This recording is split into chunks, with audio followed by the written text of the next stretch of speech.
I'm Milo from the Descendents. There's Stefan from the Descendants. Yeah, there he is. Yeah.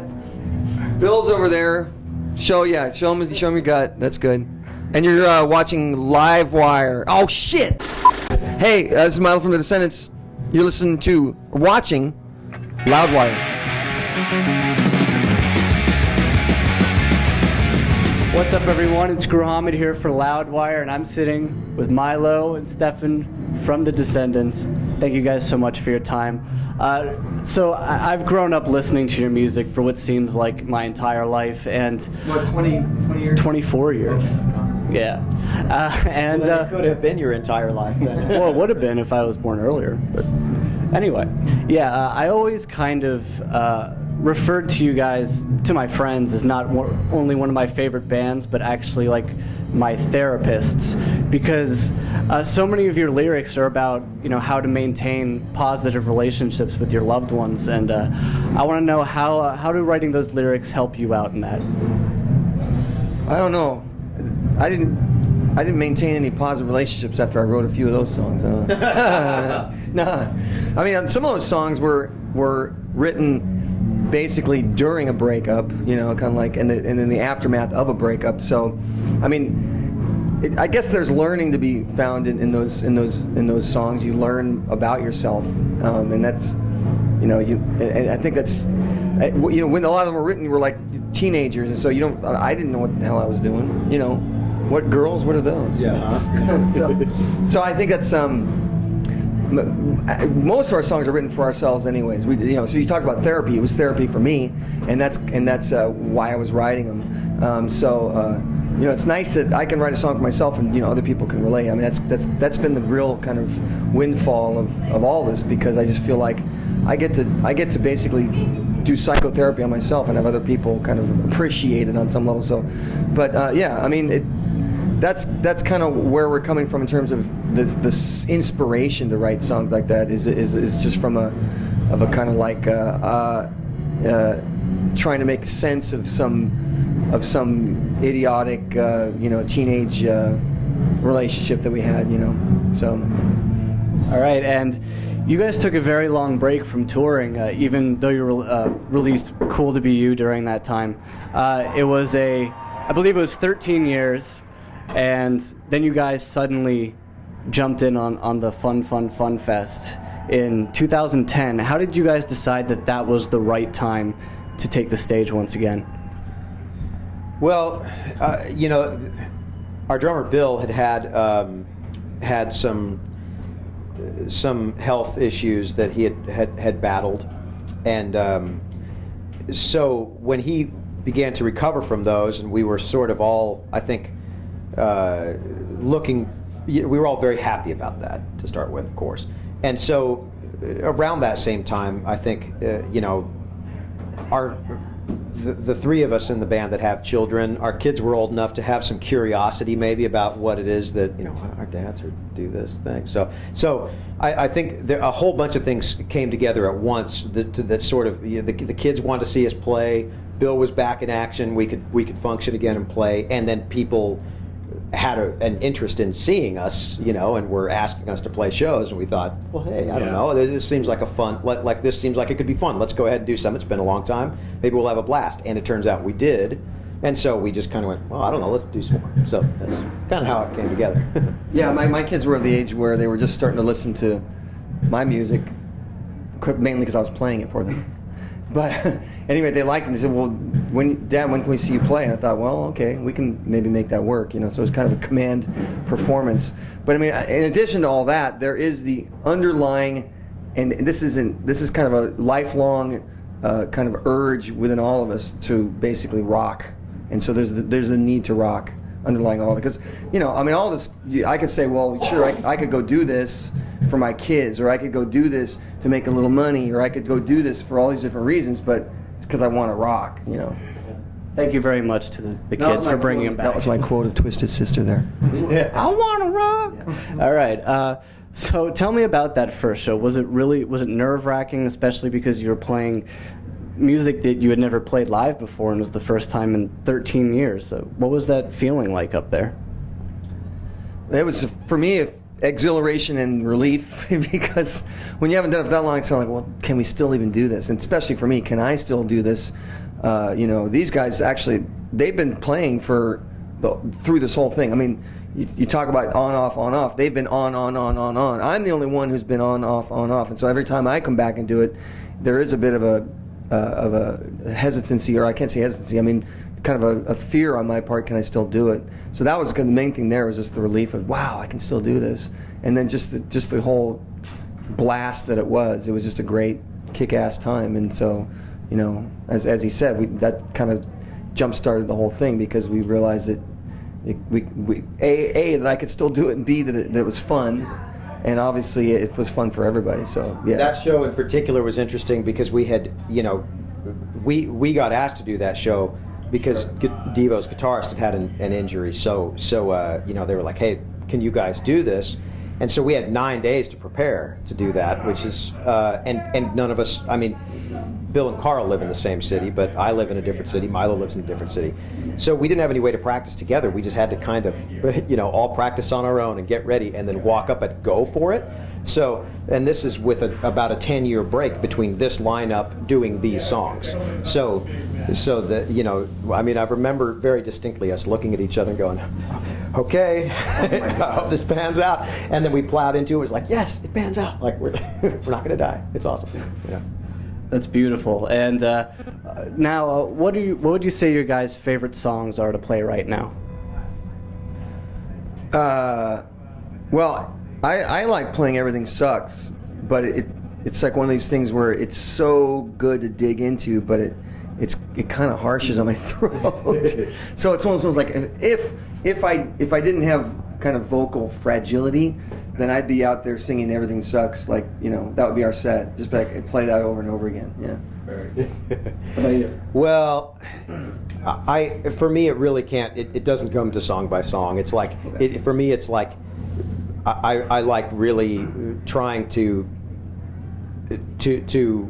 put the whole set across at as high a level as I can possibly do. It's just like setting my sights high for myself, and so it really isn't a song by song thing for me. It's the whole it's the whole set and the act of us pulling it off together. It's chemistry. Yes. Speaking of chemistry, Milo, you have a PhD in biochemistry. I've always wondered, what was your thesis on? I work in plant genetics, and so I worked on corn, and I was studying trying to make corn a more nutritious seed, trying to make corn seed more nutritious. So that was kind of the long-range goal. But I mean, the thing about science is that's the kind of goal that takes 10, 20, 30 years to accomplish, and I just kind of did some small little part of it. Yeah. What are your thoughts on high fructose corn syrup? Yeah, I don't know. I think I just prefer to eat, fruit as opposed to, any of that. I mean, like it's, of course it's in diet, or it's in beverages, or like sodas. I'd rather just drink diet soda. I mean, I don't, people really bag on it for that it's going to cause cancer, it's going to cause diabetes, or all this kind of stuff, and that's probably overblown. But it's for sure it's not the healthiest thing out there. And I guess the big issue is that worse than sucrose? And there I'm kind of on the fence. If you eat too much sugar, you're going to mess yourself up. That's the period. That's the end. It just so happens that high fructose corn syrup is in everything that we eat and drink, so it gets the rap. But I mean, sugar's bad. Sugar's bad for Sugar in your guys' coffee? I don't do sugar in my coffee. I usually either drink it black or with a little bit of cream. But I do have a crapper with it.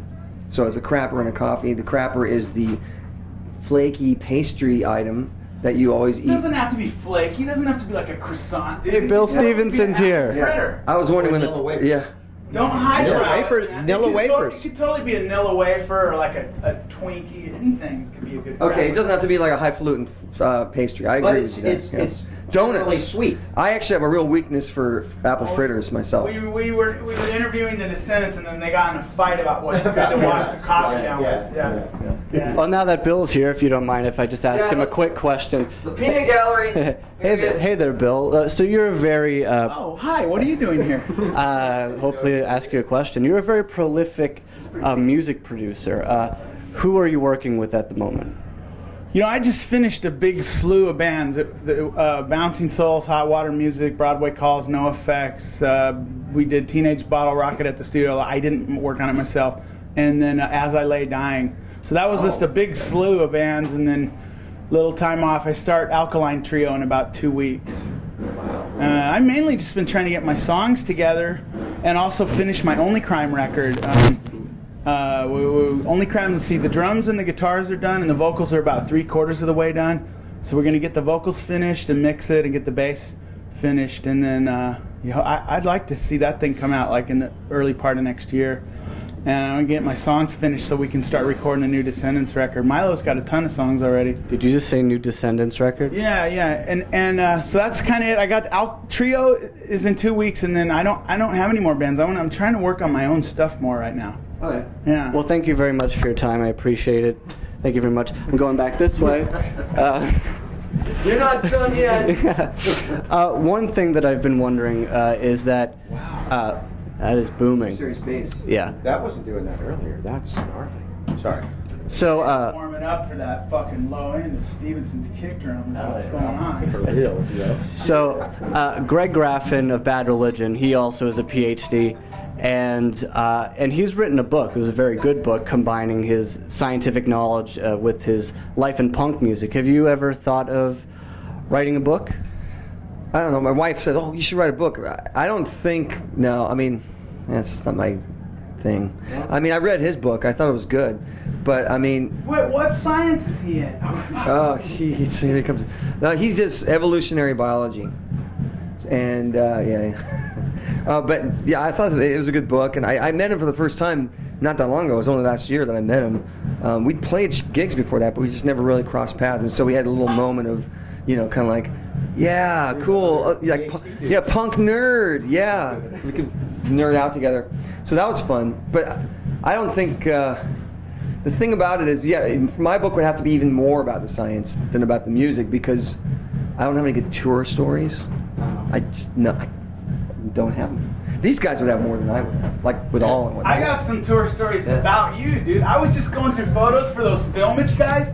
Do you know how many pictures I found of us, just exposing whatever? It's Or really like lifting a cheek. Yeah, it's crazy. It's like, wow, were we really that asinine? Oh, It's yeah. like, yeah, I guess we were. Yeah. I mean, and then the bulk of our tour stories are about us like getting in the van pretty much immediately after some show and driving for 10 hours and then getting to the other end and sleeping until we had to get up. Like that's kind of what tour was like. I guess if I were to write a tour book, I mean, like the Black Flag, get in the van. I mean, I would write a book about the really early years where we toured, where it was just like, whoa. It would be like, like going to Vietnam or whatever. It'd be like a book about Vietnam or something, where you just hear all the kind of gross, disgusting, filthy, like squalor that you live in, and that would be the most interesting book. So I could imagine doing something like that, but I can't remember it anyways. Not because I'm on drugs or anything. But. I think the Gogol Bordello guys have chocolate next door, I'm pretty sure. Oh, there's a chocolate place 3 blocks away. That's like local Brooklyn chocolate. Saying on the other side of that door, there's Snicker bars and shit. Oh, don't go for that. I'm telling you, go for the local Brooklyn chocolate. It's supposed to be good. All right, so last question for you guys. I just heard a rumor that you guys may be recording a new album. Can you tell me a little bit about that and when we can expect it? Who told you that? Oh, I don't know. Little birdie. No, I mean we haven't really planned out like recording dates or anything like that. What we do know is that if this happens, it's going to happen kind of over a period of time, prolonged.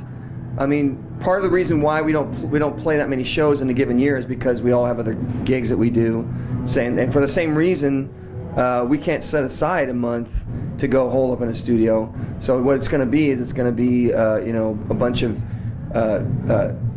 files being shared back and forth people adding parts, which we can do now. The technology is all there. So I think that's probably what's going to happen. Obviously, we probably will get together at some point just to kind of grind out some finished versions of the songs, but I don't think there's any timeline to do this because we're old enough now where we see it as just something to do creatively, not necessarily to do on some kind of not having some record label saying, well, you need to have this record done.